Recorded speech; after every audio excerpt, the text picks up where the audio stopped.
Doctor प्रगल्भ शर्मा जी। राधे महाराज। राधे राधे महाराज जी। महाराज जी, प्रायः देखा जाता है कि जो लोग प्रभु को नहीं मानते आस्तिक लोगों से ज्यादा मानसिक रूप से मजबूत होते हैं, अधिक प्रगतिशील एवं सुखी होते हैं। महाराज जी, आप उन्नति किसको समझते हैं? केवल जी करके, रुपए कमा करके, भोग सामग्री भोग करके, या यहाँ के पदों को प्राप्त कर लेना, केवल इतने समझते हैं क्या? यही उन्नति है कि आप इतना मानते हैं कि जन्म हुआ और जब तक मरण हुआ बस इतना ही जीवन है? अगर इतना ही मानते हैं तो फिर हम आपको उत्तर नहीं दे पाएंगे।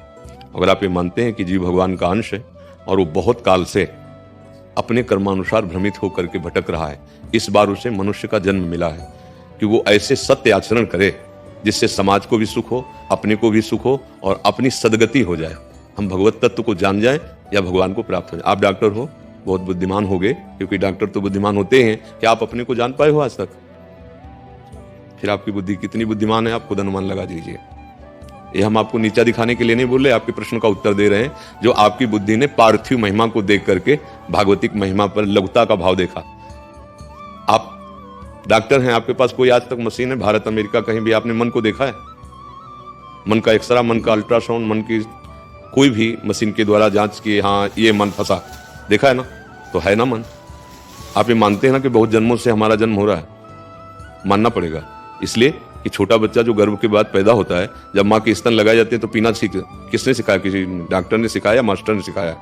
ऐसे उसको करो, वो भयभीत होकर रोने लगेगा, इसका मतलब इसका परिचय है भय से। ऐसे करो, वो किलकारी माँ, इसका मतलब प्यार का परिचय है, मतलब पुराना है, वर्दी नई है इसकी। बच्चा नया शरीर धारण किए है, लेकिन वो बच्चा नहीं जो अंदर है, वो भगवान का अंश है। हाँ, अब तुम्हारे प्रश्न पे आते हैं। जीव के दो कर्म होते हैं, एक शुभ कर्म होते हैं, एक अशुभ कर्म होते हैं। जब हमारे शुभ कर्म का नंबर आता है तो चाहे जितना तुम पाप कर रहे हो तुम्हें दुख नहीं होगा, तुम्हारी उन्नति होती चली जाएगी, तुम्हारी सारी की सारी बातें बनती चली जाएंगी। और जिस समय तुम्हारा शुभ कर्म नष्ट होगा और वर्तमान का पाप और पीछे का पाप जो आपका जमा है, धज्जियां उड़ जाएंगी।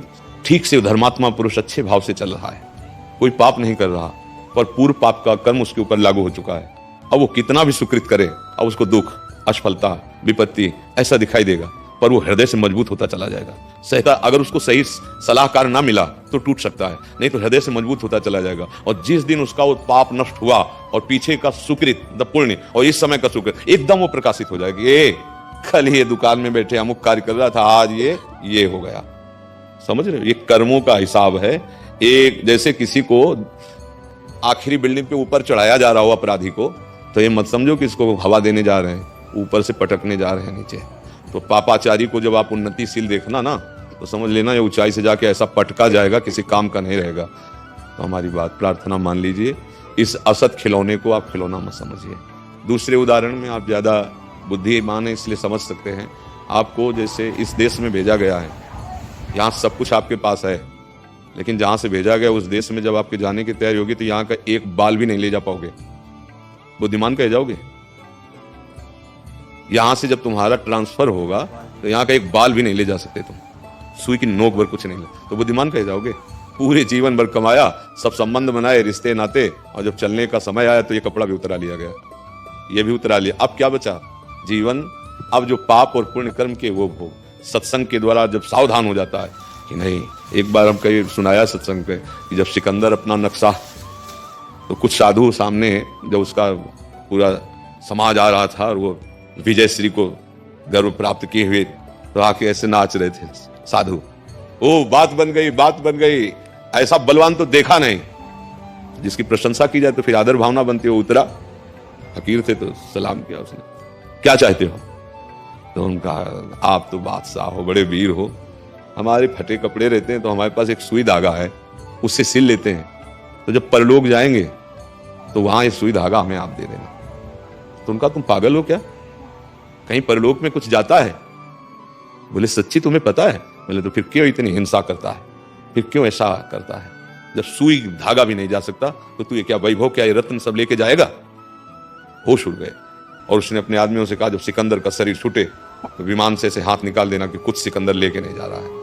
खास बात जो सत्संग में समझा रहे हैं वो ये सन, किसी का भी जो कर रहे हो वो इसी शरीर में उत्तर मिल जाता है। और आगे जो परिणाम होता है, तो जैसे चोर पकड़ा जाता है ना, तो उसको 2-4 थप्पड़ मार करके जेल ले जाए, वहां थाने ले जाया जाता है।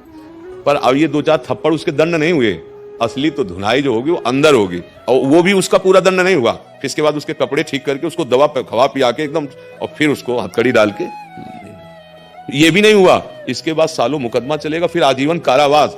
और घटना कितनी थी? 15-20 मिनट का अपराध। जैसे लोग कह देते ना कि भगवान इतने जन्म क्यों चलाते हैं? 40-40 वर्ष मुकदमा चलता है, फिर उसको फांसी है जीवन की। 40 वर्ष तो ब्याज में उसके व्यतीत हो गए जेल में, इसके बाद सजा हुई। अपराध बहुत बड़ा होता है, वो ऐसे किनगे के किनगे निकलते चले जाते, फिर भोगना पड़ता है। तो हमें ये लगता है कि हम अपनी बुद्धि को कंट्रोल करते हुए अच्छे मार्ग में चले, अच्छा आहार करें, और कहीं ना कहीं ईश्वर है। जब कृति है तो रचना करने वाला भी तो होगा। कृति माने रचना, तो प्रकृति है ना, तो परमात्मा इसका रचनाकार है ना, मानते हो ना?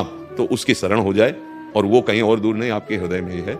अच्छे आचरण, इन बुरे लोगों की उन्नति को देख करके ऐसे सोचो कि ऊपर चढ़ाए। हाइड्रोजन जब ज्यादा फोकस मारे तो जाना फ्यूज होने वाला है।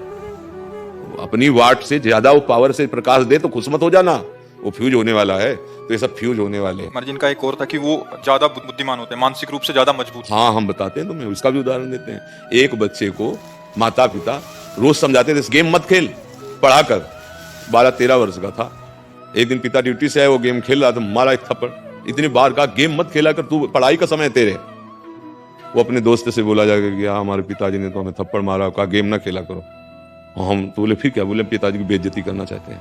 बोले कैसे करोगे? तो दोस्त ने कहा हम बताते हैं, छोटा सा कैमरा लो, जहाँ तुम्हारे मम्मी पापा रहते हैं ना, वहीं इसको फिट कर दो, और बस तुम वो हमको दे दिया करना, हम उसको वायरल कर देंगे, भारी बेइज्जती हो जाएगी। और उनके जो रिश्तेदार नातेदार मित्र थे वह बोले यार तुम अभी पैसा कमाने के लिए अब ये धंधा शुरू किया है? ऐसा क्या? उनका ये क्या है? उनका ये कैसे हो सकता है? क्योंकि तो गृहस्थ में पति पत्नी हो तो धर्मयुक्त, कोई पाप तो है नहीं। रिपोर्ट की उन्होंने। अब जो वहां से पुलिस, ये घटना है, कोई कथा नहीं है। जब पुलिस आई ना तो उसने पूछा आपके घर कौन आता है? बोले 1 महीना से तो कोई रिश्तेदार भी नहीं आया, कोई नातेदार भी नहीं आया, कोई मित्र भी नहीं आता, बस हाँ मैं हमारा बेटा है। बेटे से पूछा तो बिल्कुल सर हम ऐसा। अब ज्यादा उससे खुल के पूछ नहीं सकते, तो एक नजर होती है, वो नजर में लगा कि इसी में कुछ कमी। तो उनका सुनो हम जानते हैं कि तुम्हारे पापा तुमको डांटते होंगे, तुमने पापा को ऐसा। बोले हाँ हमने इसीलिए किया वैसा। कहाँ रखा है? तो दिखा दिया, एक हिरन जैसा बाजार से लाया था और उसी में से फिट किए। कितनी बड़ी बुद्धि है, पर किस काम में आई ये बुद्धि? अपराध में काम में आई। बुद्धि तो भगवान ने दी है, लेकिन बुद्धि का प्रयोग कहाँ है? दूसरों को दुख देना, नीचा दिखाना, अपमान करना, हिंसा करना। अगर इसी बुद्धि को सद्बुद्धि में बदल दिया जाए, सत्कार्य में। आपके पास पैसे तो हैं लेकिन खर्चा कहाँ कर रहे हैं? तो इसका मतलब थोड़ी है कि दूसरों का विनाश करना, पापाचरण करना, दूसरों की चोरी कर लेना, ये कोई बुद्धिमत्ता है क्या? उस बुद्धि का दुरुपयोग है। तो दुरुपयोग का फिर तो फल दुरुपयोग आपके साथ भी दुर्व्यवहार होगा समय पे। छोटे छोटे बच्चों को इतना ज्ञान है कि अभी हम लोगों को उतना ज्ञान नहीं है। अब देखो छोटे छोटे बच्चों को इतना, तो भगवान ने बुद्धि दी है, उसका प्रयोग किधर हो रहा है? गलत प्रयोग कर रहा है, तो इसके लिए बड़ाई थोड़ी उसकी दी जा सकती है। उसके लिए बड़ाई नहीं दी जा सकती है। बड़ाई दी जाती है तुम्हारे को बल दिया है तो दूसरे को संभालो, दूसरे को उठाओ, दूसरे की रक्षा करो। ये नहीं कि बल दिया है तो दूसरे को मारो, दूसरे को सताओ। तो बुद्धि तो भगवान ने सबको दी है, तो आप क्या समझते हो वो बुद्धिमान है? आपकी दृष्टि में उनको बुद्धिमान कहते हैं जो दूसरे की चोरी कर ले, हिंसा कर ले, बेविचार। आजकल भैया इसी बात का सम्मान होता है, कलिकाल है, सच्ची बात मान लो। अगर वो ऐसे गंदे कार्यों में थोड़ा उन्नतिशील है ना तो सभा में सम्मान होता है, आओ भाई, और उनकी पार्टी होगी, उनका स्वागत होगा। वो धर्म से चलता है ना, उसको चाय भी नहीं पिलाया जाएगा, अपमान किया जाएगा। अब सत्य वस्तु को तो समझ पाना थोड़ा कठिन है। इसलिए भाई हमें तो लगता है कि ऐसी बुद्धिमानी से तो बुद्धि ना हो तो अच्छा है। जो बुद्धिमानी दूसरे का अहित करे, दूसरे को दुख दे, दूसरे की हिंसा करे, वो तो बुद्धिमानी नहीं कही जा सकती है।